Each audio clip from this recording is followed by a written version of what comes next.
Welcome everyone to our webinar today as we discuss the 2021 Automotive Reputation Report, and specifically, what does it take to be a top automotive brand? My name is Melanie Fielder. I'm a Senior Marketing Programs Manager here at Reputation, and I will be your host today. I would like to introduce you to your presenters, Ali Fawaz and John Hutchberg. Ali is Reputation's Managing Director and Head of Automotive Strategy. He is passionate about making innovative waves in the customer shopping experience. He has previously led work for Ford, Chevrolet, and Cadillac. Today, he works with OEMs and Tier 3 retail dealers to leverage data-driven insights from surveys, reviews, social media, and messaging to show how brands can drive conversational commerce and increase revenue. John is a customer insights analyst at Reputation, and he works on our data science team. John focuses on finding and presenting actionable insights to help companies improve their customer experience. He works with clients to determine what they do great, where there is room for improvement, and how they compare to competitors. He looks at industry trends, which are then compiled into Reputation's industry reports. From here, Ali, I'll let you take it away. Thank you very much. Appreciate that. So this report is part of our series of reputation reports, analyzing key data and rankings in the most significant industries that matter most to consumers. Today, we're going to look at exploring what happened during the past year and how did car shoppers feel about their experience, which dealers did the best job meeting their customer needs, and provide some key takeaways for your dealerships. Next slide, please. We analyzed 17,000 automotive dealership and their affiliate brands in the United States. Then we ranked the leading dealerships and brands, which we'll show today. And in the report, we also ranked the dealer groups. We in the data science team examined nearly 5 million ratings reviews across the US auto dealers' websites, GMB listings, social media channels such as Facebook and Twitter. Using our proprietary machine learning algorithms and natural language processing technology, we analyzed actual customer feedback from each brand and dealership to understand how car shoppers perceive them.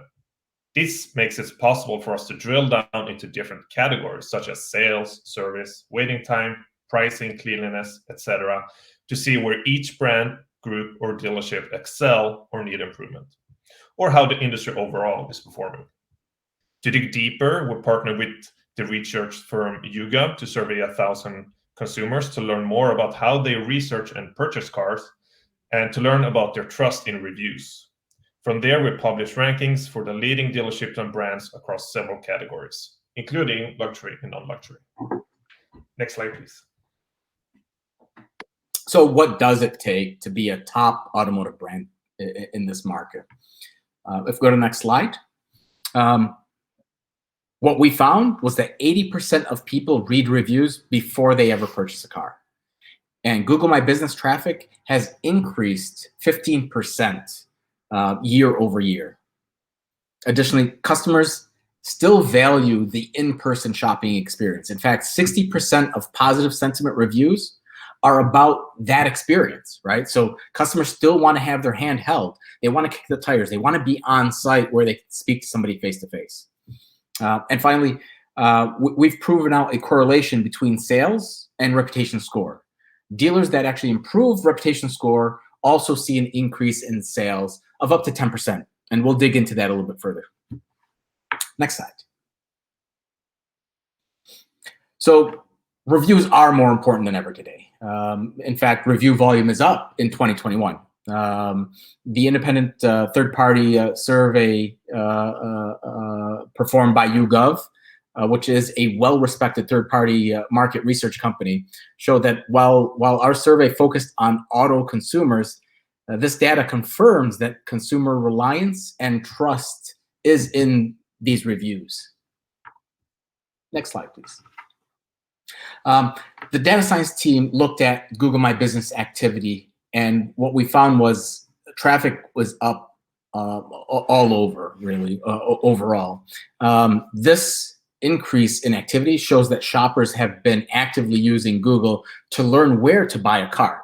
So additionally, actions, which constitute actual clicks to do something after somebody visits your Google My Business listing, that GMB listing, such as clicking to call the dealership or clicking for driving directions, perhaps clicking to visit the dealership website. These are low funnel activity that we're seeing rise as well, right? So if you have a large dealership, the time to manage and update these is significant. It takes time and effort. Spend more time selling cars and less time updating your GMB. It's just something that you should focus on what you do best, really. Next slide. Now, one of the biggest points of focus for the auto industry this year has been the impact of the inventory shortage on the heels of the global chip shortage, right? Our data team analyzed customer reviews and saw an increase in mentions. Reviews mentioning shortages have increased 32 times from January of 2021 to July of 2021. And reviews mentioning shortages are roughly 2 times as likely to be negative compared to reviews about the industry in general. That's right. So 2 times as likely to be negative when somebody's mentioning shortages. I just want to stress that. Now, this means that dealerships and brands need to do a better job of mining their reviews. So it's not that customers are necessarily upset about chip shortage, but how dealers are communicating with them about the ramifications of the shortage. Now, this includes the impact on the vehicle's price and elimination of rebates and or some incentives that traditionally may have been there in the past. The bottom line is that dealerships face a reputation problem. This is a top friction point for new buyers. Case in point, buyer goes to purchase, XYZ vehicle. Dealership doesn't have any on the lot. This is what sparks the friction and potential for a negative review. How your dealership handles the situation could make all the difference. Take the time to lay out all the options and present them to the customer. Don't just walk them out the door and wish them luck as they go to find another vehicle from somewhere else. Yeah, and I think it's important also to highlight that, not all reviews are negative.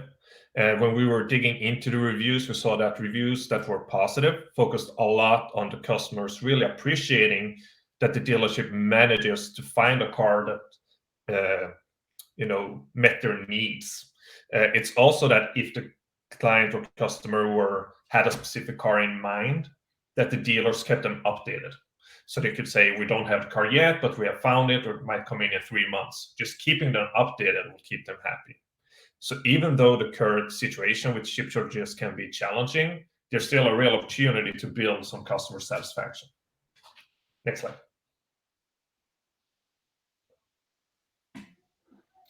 So moving on to customer sentiment. The top driver of positive sentiment was customer service, which is important because our third-party consumer survey tells us that 65% of car shoppers are influenced significantly by the in-person visits as they decide which dealership to buy a car from.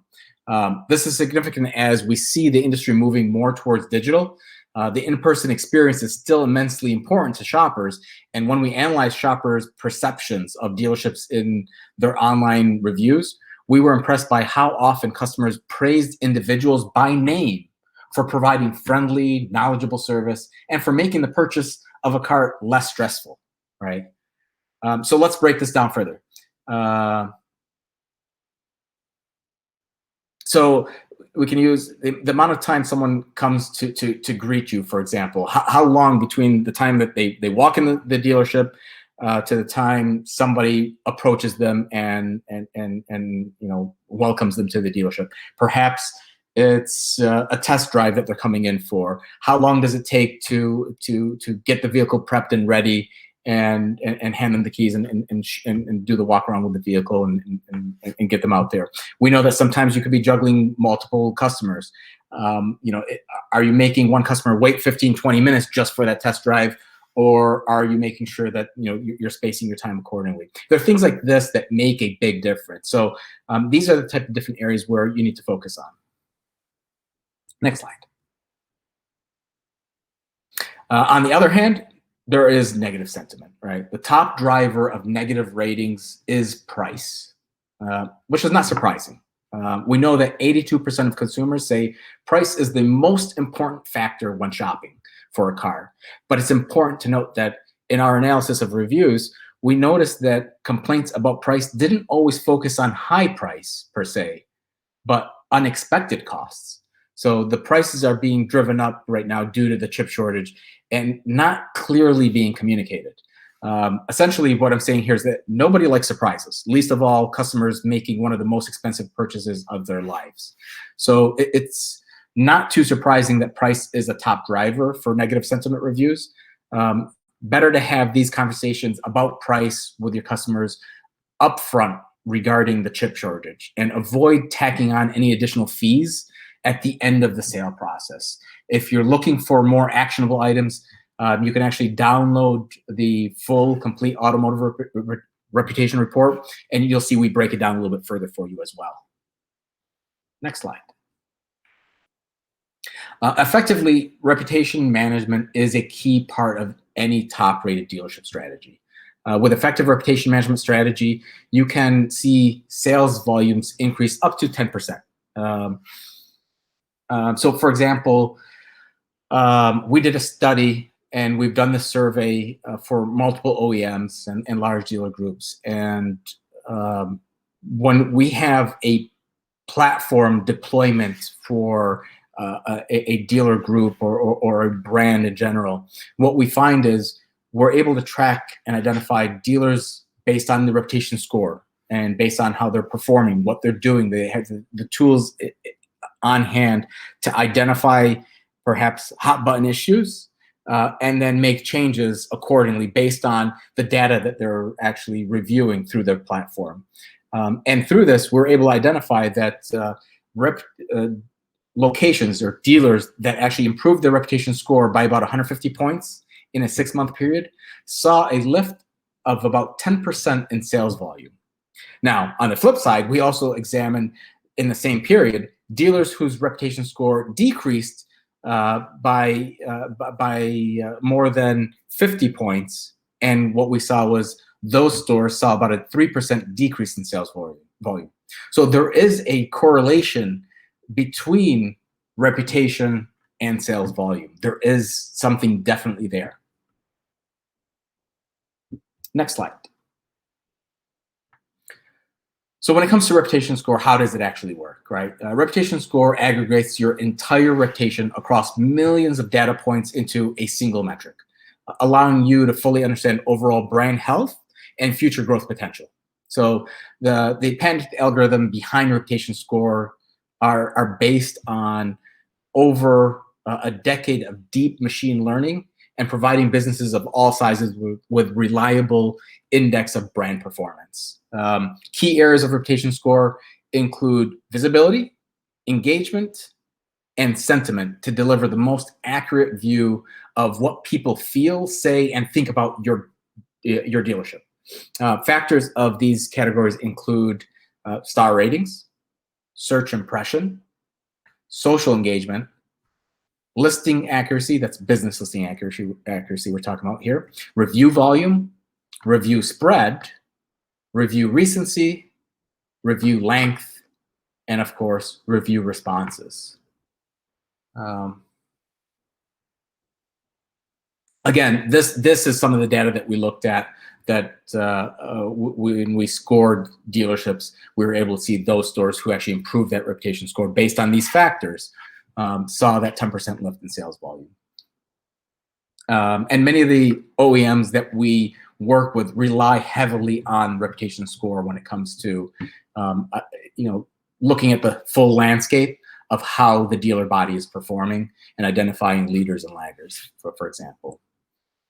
Next slide, please.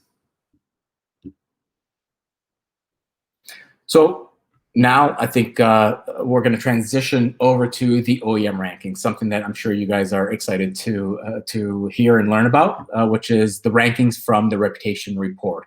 So we'll start with the top non-luxury brands. So in the report, we have a full list of the full 100.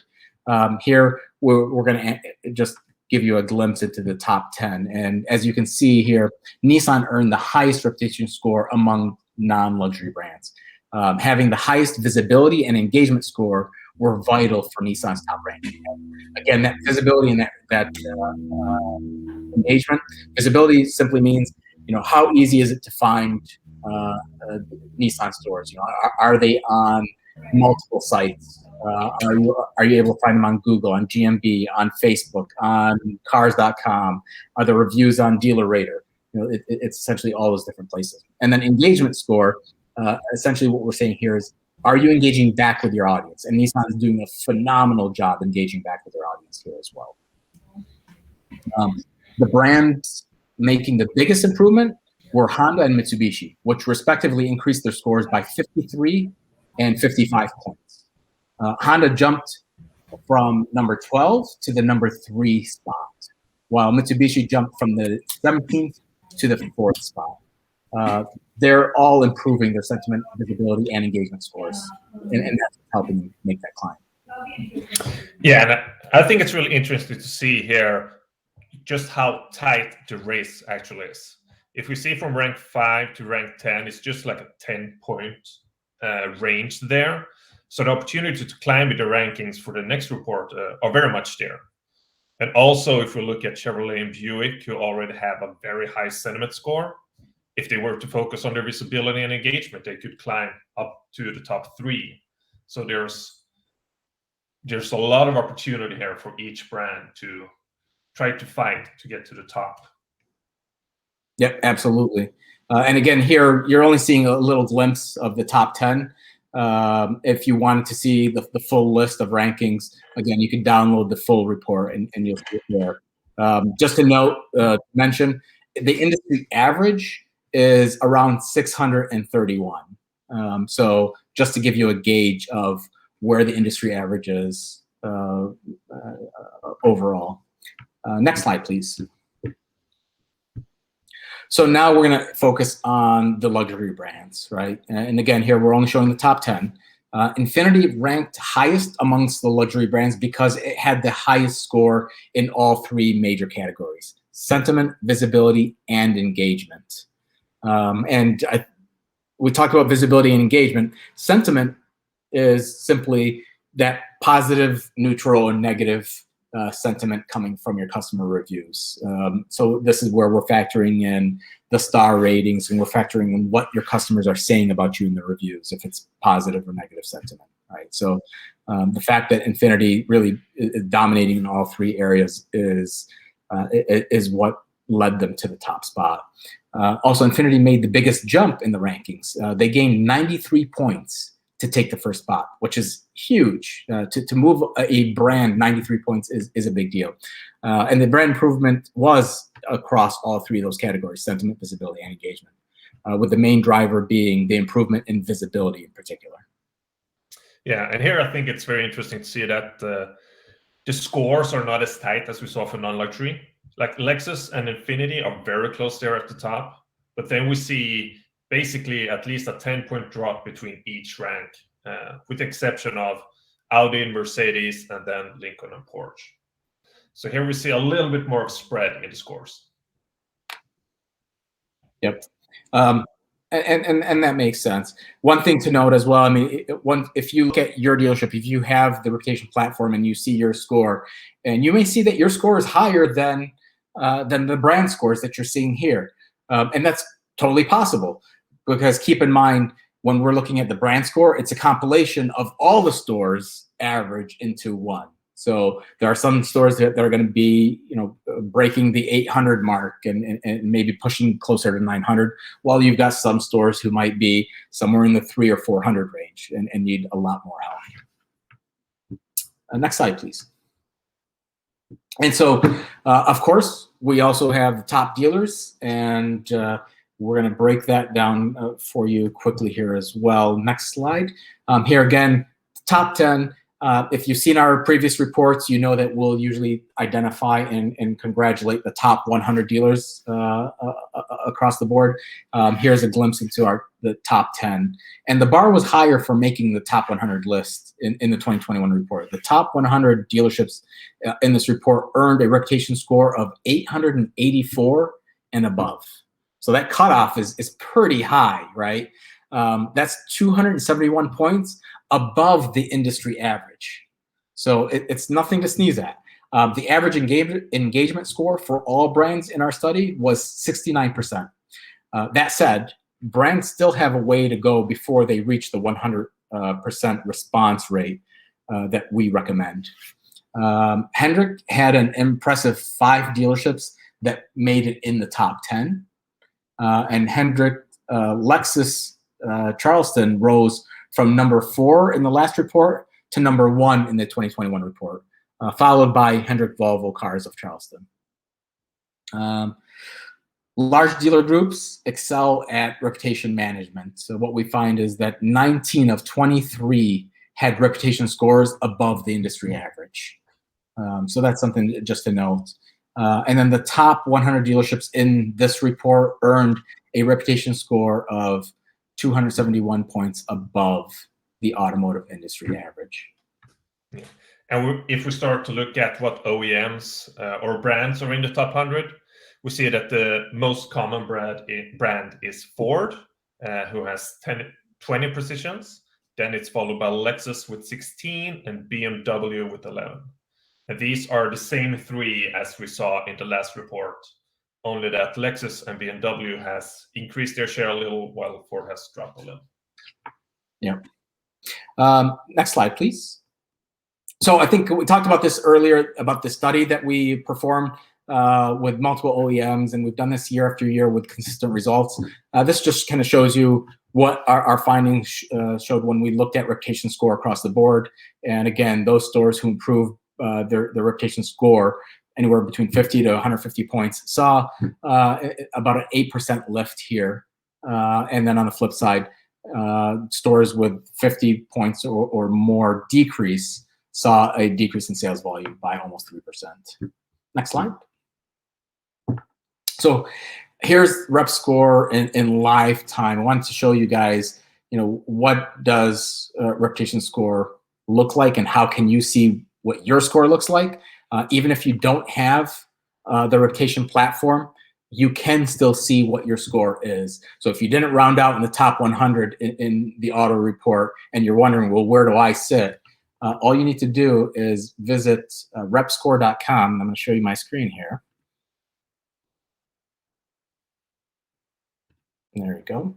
So if you type in your search bar, repscore.com, you'll land on our page where you can type in your dealership name and hit search, and you're going to see the store come up here. And so once you find your store, click on it, and it appears, and you can click View Score, and your score will pop right up.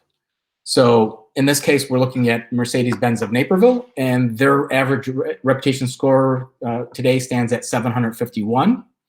And you can see there's other dot points on the map. These are indications of other stores in the area, other dealerships in the area. So you can actually toggle and check, okay, well, let's see the Acura store who's down the road, view score, and they have an average score of 646. Great, so if I'm in the Naperville store, I know that I'm doing better than the Acura store down the road. So you get a sense of where do you stand across the industry. Additionally, you'll see on the screen here, you'll see this breakdown. You can get this deeper breakdown as well. When you first land on the experience, it's not going to show you this, but if you actually click to get the breakdown, it'll ask you for your email address and then just fill in that information, and then it'll pull out the additional details here for you. So again, visit repscore.com and you can see your scores. And stop sharing now. And as a follow-up for everyone who attended, we're going to send you a link to the auto report along with a recording of this webinar that you just sat through. And if you're interested in finding out your rep score, again, visit repscore.com and visit to see how you compare to the competition along with further breakdowns of visibility, engagement, and sentiment. Next slide. So with that, just wanted to thank you guys. I think we're going to go to questions. Yes, Ollie, John, great job. Now is the time for Q&A. So audience, if you have any questions, be sure to submit them, but we can get started right away. John, this one is for you. What is included in the visibility category?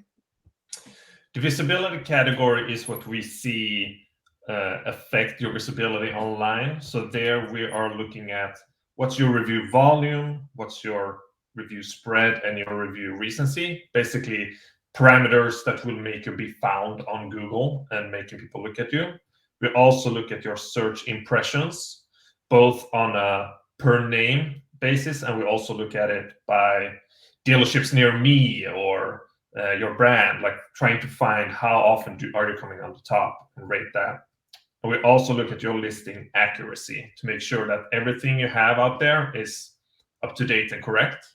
And then we aggregate all of this up to the visibility score. Awesome. Ali, how quickly should I respond to reviews? Great question. You should try to answer as quick as you can. Rule of thumb, you want to try to respond within 24 hours.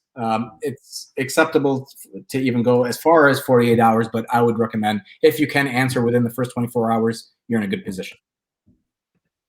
Wonderful. Either of you can take this one. What are the factors that go into my score? So I think we kind of touched on this, right? It's that visibility, engagement, and what was the third one now? I forgot what I give you guys. Help me out. And sentiment. Thank you. Those are the three overarching categories that break down those other 9 categories that we walk through, right? From reviews, spread of review, the sentiment, whether you're positive, neutral, and negative reviews, the spread of your reviews. Are they on just one site or are they on multiple sites? The length of the review, even though you can't control that as much, right? You can't control how much customer writes. That is a factor that goes into there. So these are some of the things that equate in there. And in the report, you'll see kind of a breakdown of what those categories are. Awesome. What would you say are the most important review sites? The most important review sites, so definitely Google's going to be at the top of that list because Google has such a following, and people, more than 92% of all searches perform on Google, and Google makes it so easy to see reviews and read reviews. Whether I'm looking for the reviews or not, Google's serving it up to me when I perform a local search. So you have to focus on Google first. Then I'd say Facebook is another major player in the space, and then you've got your auto specific sites. You do have to focus on what's happening on cars.com, and even DealerRater still matters, things like that. So the first 2 to knock off would first be Google and Facebook for sure. Thank you. John, can you break down the sentiment category?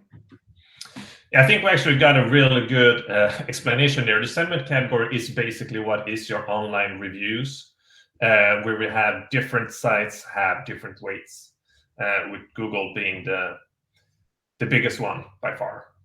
And then we convert that into the number you see in the sentiment.